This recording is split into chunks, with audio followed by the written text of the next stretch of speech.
We are at the Great Wall of China, about 1 hour north of Beijing, and the Great Wall is about 13,170 miles long, and the average width is about 15 feet. And this staircase, which you can kind of see, there's a person going up it.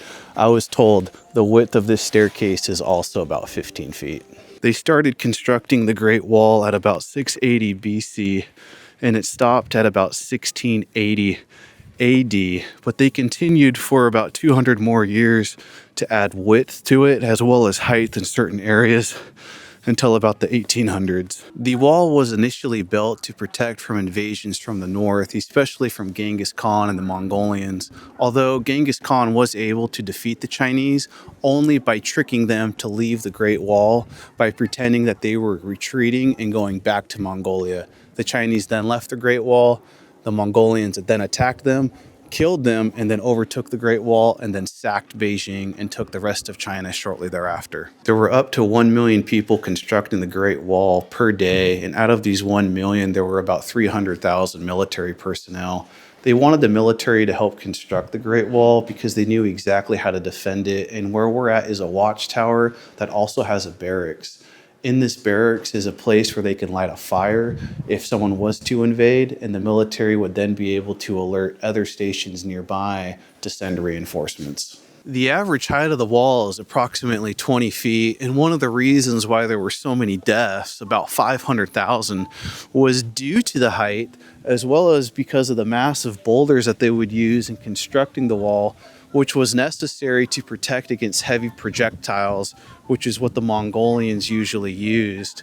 Furthermore, they lacked proper medical care due to being in such a remote area, and so when the boulders would fall and unfortunately fall on the workers' limbs or legs, they weren't able to properly treat them on scene, and infection was a major reason on why so many people died while building the Great Wall.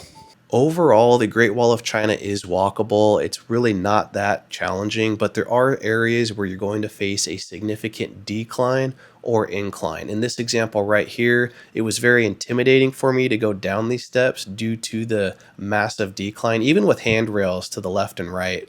And unfortunately, and it's very embarrassing to say, I had to sit on my butt like a little kid and scoot down step by step by step just because it was just way too steep for me.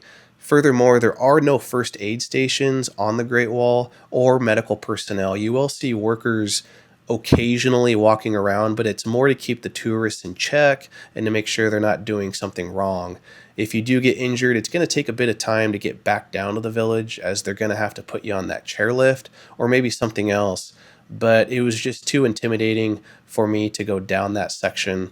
This area right here is not too bad, but there's just no handrails, and I had to use all fours, my legs and arms, to crawl up it, and then I just scooted back down on my butt to go back down the steep decline there.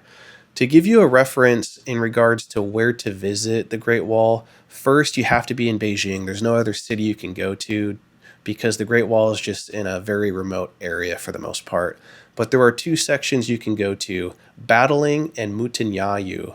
Battling is easy to get to because there's a train that leaves from downtown Beijing and just goes straight to the Great Wall. And it's efficient. It's very easy, especially if you've got families. Mutanyayu is more difficult because you have to take a taxi or drive yourself or get a bus. If you do get a bus, it takes a decent amount of time, about 90 minutes, and you're not going to get to the Great Wall until about 10 a.m. But it is very empty. When I arrived via taxi at about 7:30 a.m., there was just hardly anyone here. And then walking throughout the Great Wall, there was not that many people. In fact, there were numerous sections where it was just complete privacy, such as in this example right here. There's just really no one around.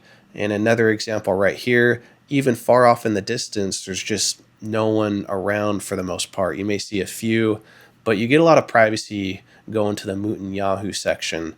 Furthermore, you will meet amazing people that were just super cool, and it was really nice to get to know them for a little bit, even take a couple of pictures, such as right here, as well as another photo that's coming up. And so I personally recommend Mutanyahu, due to the privacy that you're going to get, and it's very quiet for the most part too. The next part of the video, I'm going to turn off my mic and I'm going to show you what it's like when you exit your taxi and how you actually make it up to the Great Wall.